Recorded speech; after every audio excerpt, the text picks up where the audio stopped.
Okay, now let's welcome to the stage Jeff Pulver. We're going to see a history of the future of communications.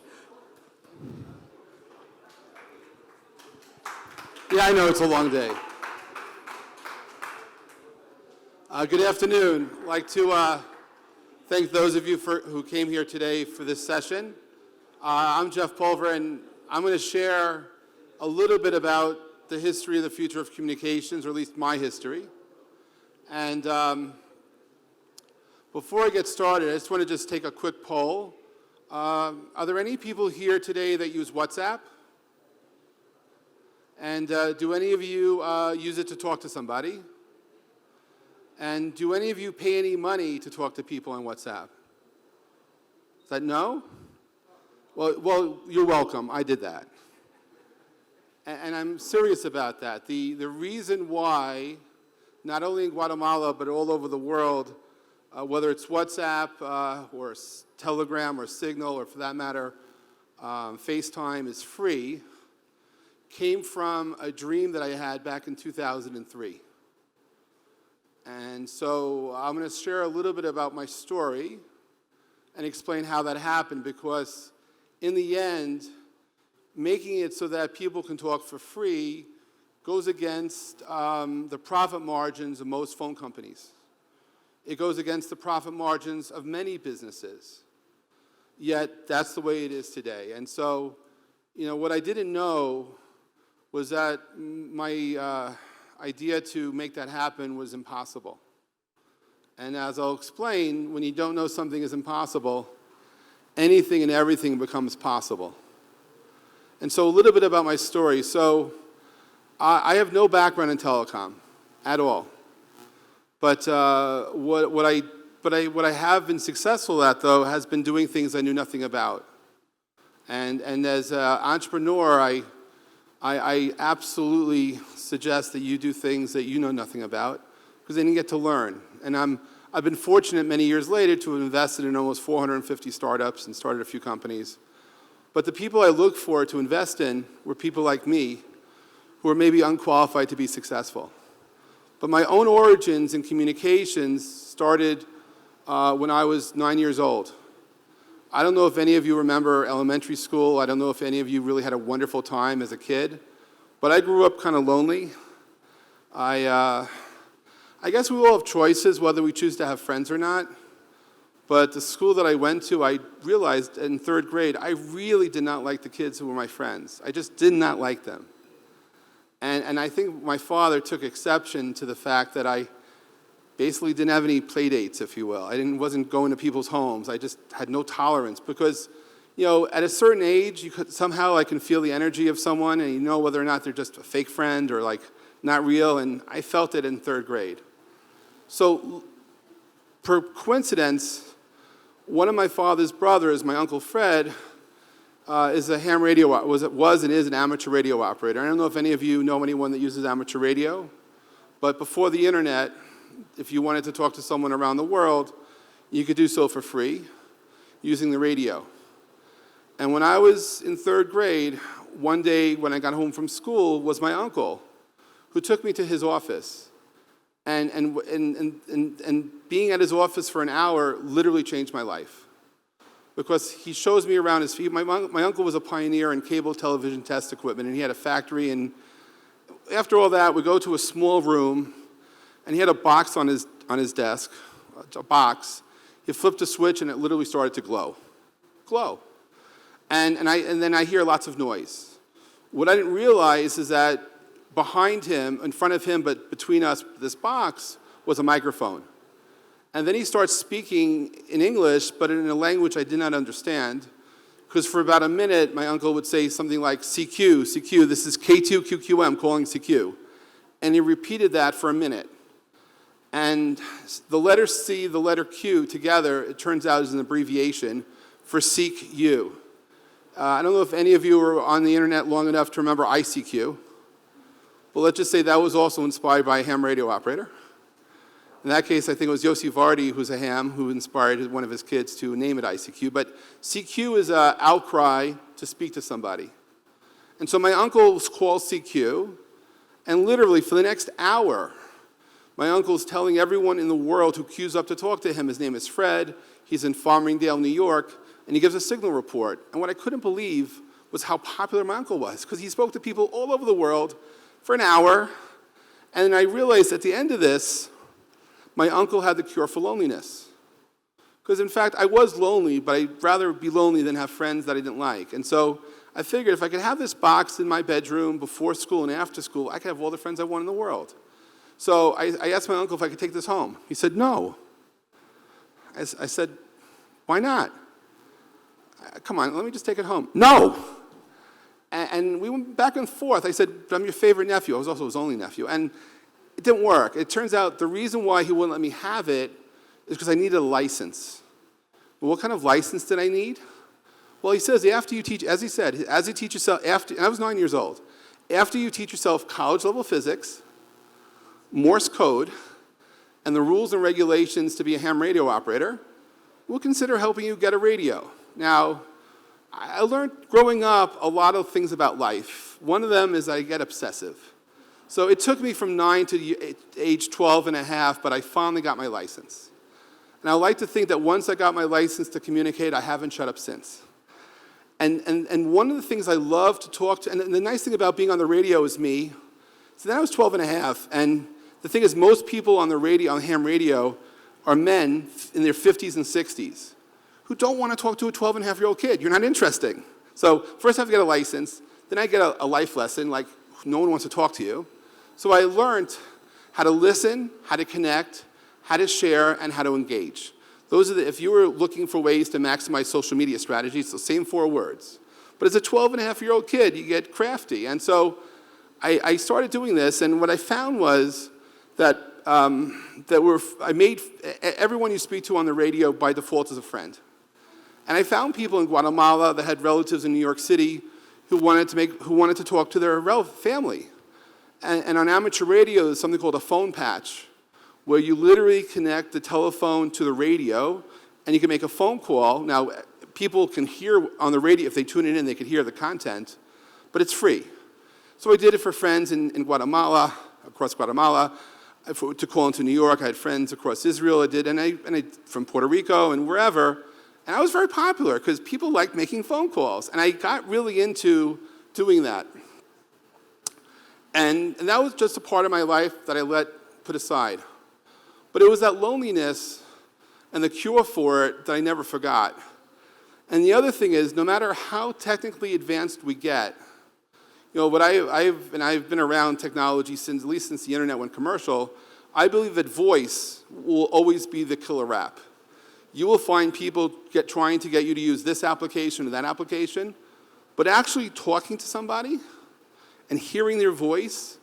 I don't know if you've ever had a situation where there was someone's life was at risk, something traumatic had happened, and just knowing someone was okay, to say, I got there okay, I'm safe, I love you. In fact, the value and the price to pay to say I love you to someone who's in a hard situation is incredibly valuable. And I don't think no matter whatever innovations we have on the internet, the value of saying I love you goes away. We may be living in a time that we don't trust the phone calls coming to us, so we don't answer the phone as much. And growing up, yes, if someone was calling long distance in New York, we would stop everything on a Sunday afternoon at 3 o'clock to know that a relative from California was calling us, because we respected that. Because it wasn't things as free phone calls. There was a respect. But for me, that was the world I grew up in. And I did many things, and that was literally as a teenager, and my hobby to talk to people never went away. It was always part of me. I'm pretty geeky like that. But what I'm really, though, about is the conversation, about connecting and appreciating the human contact. And I had a few things happen in my life over the years, and I became an entrepreneur. I didn't even know I was an entrepreneur, but when I was in high school, I was very passionate about music, and I taught myself how to write code. So I had a DJ production company, a consulting business, and a software publishing company. But I thought everyone did. I didn't think it was weird, But that's how I made money. I made money bootstrapping, and that's how I did my stuff. And I'm very much into businesses which just make money, even little bits of money. But that was my fun, was playing with the technology of the time. And somehow, I managed most of my life not to work for anybody. At least if you work for yourself, you could fire yourself any time. You could change direction. You can go in another place, and it works. But when I was younger, I started a company, my software company, I sold to a firm on Wall Street. And for 3 years, I worked in information technology. This is like 1993, when the internet was going commercial. I was responsible for the internet while people were doing other things. And I discovered a company out of Israel called Vocaltech. And you may think the first iPhone came out of Silicon Valley in 2007. You're wrong. The actual software called iPhone, or Internet Phone, came out of Herzliya, Israel in 1995. And I was obsessed with this idea that I can now talk to people on the internet like it's ham radio. In my mind, I was visualizing the same connection. And I started making friends, same kind of friends I would make on the ham radio. I was now making, in my mind, visually talking to strangers all over the world. And also, just like radio, it didn't sound good. There was disconnects, fading, but it was good enough. And I had this crazy idea. What if I took my old phone patch, connected to the computer, and allow people to make free phone calls around the world? And anyway, in October of 1995, by accident, I created the first phone network that ran on the internet. It was called Free World Dial-Up. We didn't have broadband back then. It was free, it connected the world, and it ran on dial-up. Now, it had no business model. It was not scalable, but it caught the press by storm, and I've never in my life had more media attention than the 3 months after the launch of Free World Dial-Up. And I got people, it was like a project, and I found these modems. There was a gentleman in Indonesia working with me, a gentleman in Japan, in Tokyo. And we provided the software for free. It was like open source, sort of, and we gave it to people to play with, and you actually made free phone calls. And about 6 months later, I had a day job, thank God, but 6 months later, 300 phone companies filed a petition at the FCC asking for the sale and use of this software to be banned. And oh, by the way, if you make the software, you should be regulated like a phone company. Like, what the fuck? And this was, and I was like, I'm saying, what's going on here? And these people on my mailing list, it took this so seriously. Oh, Jeff, you got to fight this. This is crazy. I had a day job. I was not a politician. I had no standing in Washington. But all I knew was that the FCC gave me my ham license, you know? But 10 days later, I took a risk. I took a poll of how many people on my mailing list would want to fight this, and I ended up creating, I coined the term VON to stand for Voice on the Net and Video on the Net back then, and I created the Voice on the Net Coalition. I got 110 companies from all over the world to get together. And apparently, in retrospect, it was the first time in the history of lobbying in Washington that a trade association rose up from the ether. And actually, it stopped it. That petition went nowhere. And I had no background being a lobbyist or being a whatever. I didn't put a title to it. But I started to realize that, you know, maybe we can do things we don't know we can do by just doing it. Not asking for permission, just making stuff happen. And so I did that, and then out of a grace from God, I got fired from my day job. By the way, has anyone here ever gotten fired from their work, ever? Really, congratulations. As I've discovered, getting fired could save your life, because I worked at the World Trade Center. And I could tell you that on 9/11, the company I worked for lost over 700 people. And over 400 of those people who still work there I had worked with in IT. And one of the people I brought to that company was one of my friends. And so I still have a heavy heart. And in fact, my sister got a phone call that I died that day. And I've become very, very much aware of being grateful for every day. You know, in my life, you know, and it's easy, no matter how old or young you are, to take things for granted. But I've learned that the past has happened, the future is not guaranteed, and if you learn to appreciate the moments that you have and hold on to them and put them together, those moments become memories that you remember. And so often we take those moments for granted. But ever since 9/11, I've become very grateful of everything, truly.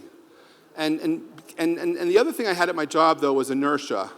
And I can tell you about inertia is like a feeling that you have to do something or push hard or get out. But I was overpaid, so I had to get fired to get out. But again, the world, I was saved. But I ended up not going back. I never looked back to Wall Street, despite the fact that I'm an expert in fixed income mathematics, I did all these other things. What did I do? I decided to dedicate my life to my passion, which was at the time talking to people on the internet. And so I arranged a conference in New York City on September 10th and 11th, 1996. And by accident, even though I had no experience running conferences, that event ended up running for 11 years. And it became the trade show and conference that took voice over IP as a hobbyist technology and brought it to what's now a $2 trillion market. Now, I had no experience doing that. I dealt with lots of people. I mean, I remember the CTO of AT&T telling me in front of lots of people that they don't play with toys when we were talking about internet telephony. 2 years later, the same guy was at my conference writing multi-million-dollar contracts to one of my friends. Not that I told him so. But the thing is, and also running my own business, I learned to take having fun seriously. It's like, I learned you can outsource many things in management, but you can't outsource fun. Fun is something that you have to hold on to and do. And I only wish I learned about wellness, and I learned about doing things for me younger. Because now I go out of my way to make sure that I'm having fun, the people around me are taking time and just doing things that they love. But for me, to do all this, but what I didn't tell you, though, is that what drove all of this were premonitions. Like, I don't know, do you guys consider yourselves intuitive? I don't know how to say intuitive in Spanish. But I don't mind talking about it publicly, but those of you who have the confidence to take your intuition and act on it, almost never would you ever be regretful of that. I'm a very strong believer in intuition. Scientifically, it helps drive your consciousness of what to do. Sometimes your intuition is in your dreams. Sometimes it's very conscious. I'm one of the 5% of people that get their best ideas in the shower. But I'm a strong advocate of both being self-aware through intuition and allowing it to guide me. If I get a strong feeling, I call that a premonition. Sometimes it is from the future. And the reason why you guys are all able to talk for free is because in January 2003, I woke up from a dream, or maybe it was a nightmare. And I had this dream that I had traveled back in time to save the world. Say what you want, but that was my message. I had come back from 2030, basically, back to 2003, and I had a mission. My mission was, you see, in America back then, we got over the effects of 9/11, barely got over the dot-com crash, the telecom crash, and a lot of phone companies were getting really angry that they knew eventually they couldn't charge for Wi-Fi. They tried. And I had this very, very strong message, wait a second, maintain creativity in broadband.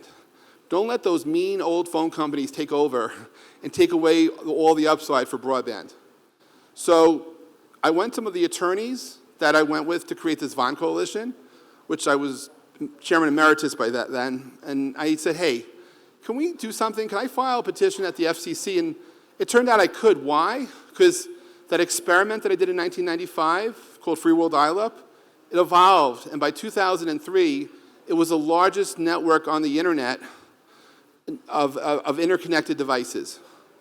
And and in Washington, people were saying that if something quacks like a duck and looks like a duck, it's a duck. And I'm saying communication on the internet's not a duck. And so I filed this petition with the help of my attorney friends on February 5th, 2003, and a year of lobbying resulted that on February 12th, 2004, the Federal Communications Commission issued something called the Pulver Order. I'm the Pulver Order. And that's why you guys get to do it for free. And by the way, if anyone would have told me that how impossible it is to go to Washington with an idea and turn it to law, I probably never would have done it. But because I didn't know I couldn't do it, it became possible. And that's the thing about dreaming, and that's the thing about doing in innovative things. You know, when I worked on Wall Street, I had this crazy idea, this is 94, to do web-based email before Hotmail came out. And I told some friends, hey, I want to do web-based email. And they said it was a bad idea. And then and also getting a mortgage for my house, I said, I want to do online mortgage brokering. Bad idea. It took me some time to realize I needed new friends. Because it was my friends that were gatekeeping me, right? And I don't know if any of you have friends where you go to with ideas that don't get it. The truth is, innovation happens by people who don't get it, right? Where there's absolutely 0 degree of support, where you have to go out on a limb to do great stuff, and then sometimes things happen. Anyway, so I've been innovating a lot. There's a lot of buzz right now in America and around the world about AI, about how bad it is. I have found a video from 2010 from Mobile World Congress that's a demonstration of AI for good.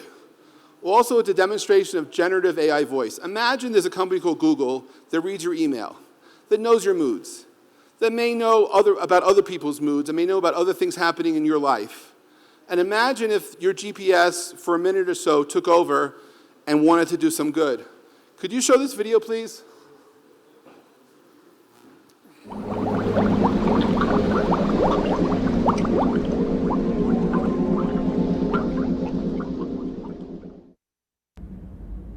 No. Let the nice man clean your window. Oh. Give him the 50. Yeah. Yep, okay. In 100 meters, turn left. No, I have to be at the airport in half an hour. In 50 meters, turn left. No, I can't. I have to. Turn left. Okay. Call your mother. Hello? Mum? Hello, dear. Mum, the GPS is telling me what to do. What do you mean? How's Dad? Stop the car. Take off your shoes and socks. Tomorrow, take the day off This is work. ridiculous. I can't take the day off. Take the day off work. I can't. I'm just too busy.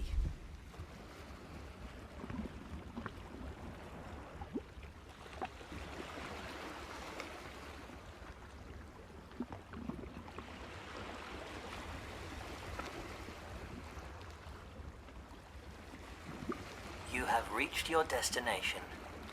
See? That's AI for good. And by the way, the photo behind me is a picture of the Milky Way rising that I took up in 2016. I do a lot of work under the stars to help ground me, and through a lot of different life experiences, I learned how to photograph the cosmos, and I look at it as a way for a source of inspiration just to connect. And I would truly argue with you that if you have a dream that's crazy, you should pursue it. And it's not about the money, and yeah, sometimes you lose a lot of money, but it's the ability to connect on a level that you like, that's meaningful to you. I can tell you, like when he says call your mother, you know, my mom passed away a couple of years ago, but my sisters and I have saved all the voicemail from my mom. My dad unfortunately passed away 25 plus years ago, and we don't have any voicemails from him, just old videos.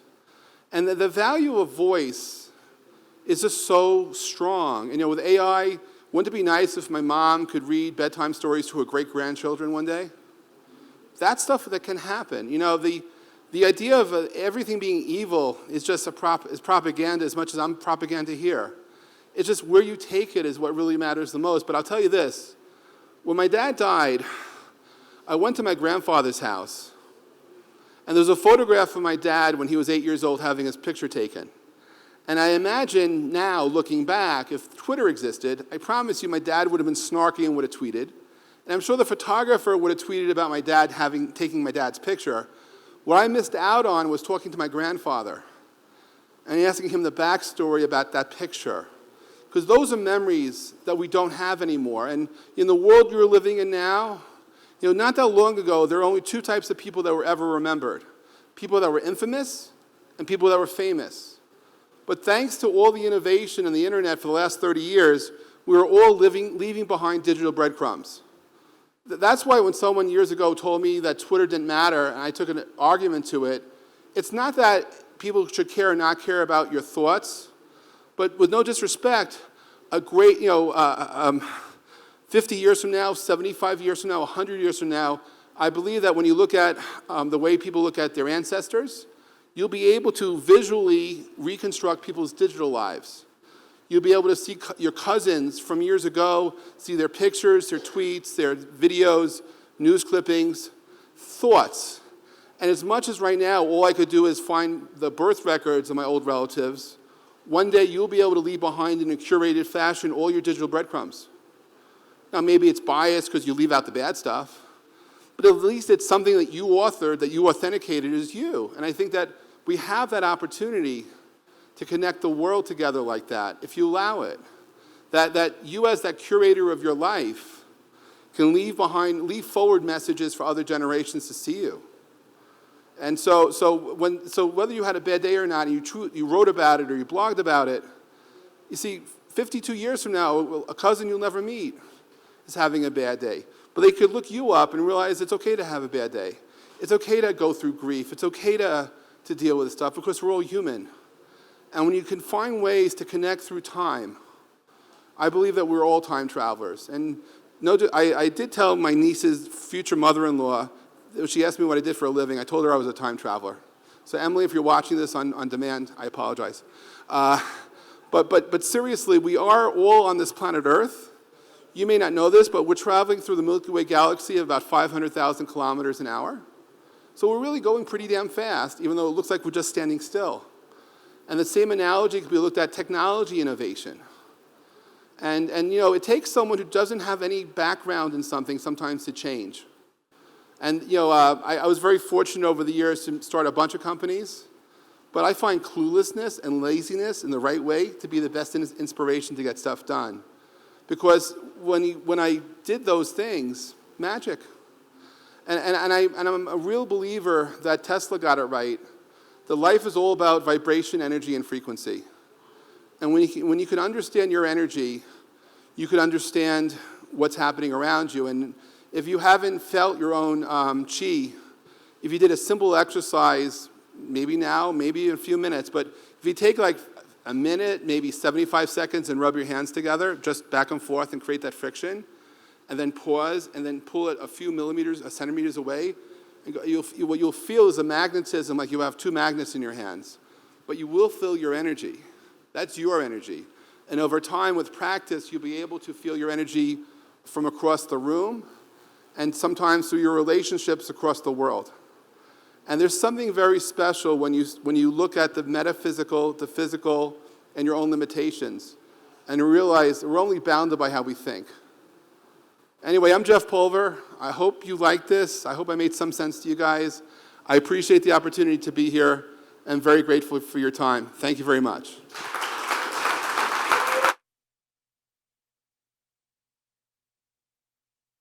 I have 2 minutes. Anyone have any questions? Anyone? Yes?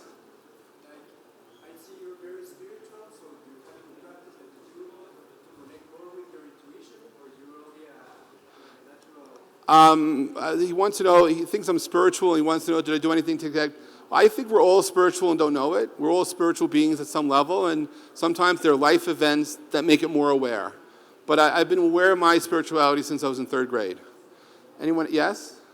Are there still ham operators? In fact, amateur radio has seen a resurgence.